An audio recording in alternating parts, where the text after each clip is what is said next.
मराठी भाषेमध्ये असे बरेचसे शब्द आहेत, जे पोर्तुगीजांपासून घेतलेले आहेत. जसे की आपण साबण म्हणतो, हा पोर्तुगीजांपासून घेतलेला आहे. ब्रेडला पाव म्हणतो, हा सुद्धा पोर्तुगीजांपासून घेतलेला आहे.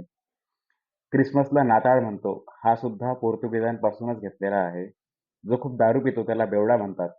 हा बेवडा शब्द सुद्धा पोर्तुगीजांपासूनच घेतलेला आहे. आणि त्याच प्रकारे आपण अननस जे म्हणतो, अननस सुद्धा पोर्तुगीजांपासूनच घेतलेला आहे आणि बटाट्याला बटाटा म्हणतो मराठीमध्ये, तो सुद्धा आपण पोर्तुगीजांपासून घेतलेला आहे. पोर्तुगीजांमध्ये सॅलरीला पगारच म्हणतात, आपणही पगारच म्हणतो. असे असंख्य शब्द आहेत जे आपण पोर्तुगीजांपासून घेतलेले आहेत.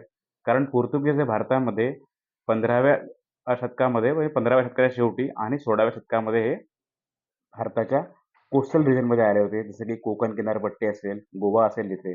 त्यांचा इन्फ्लुअन्स हा मराठी भाषेवर सुद्धा झाला आणि आपण बरेचसे शब्द घेतलेले आहेत.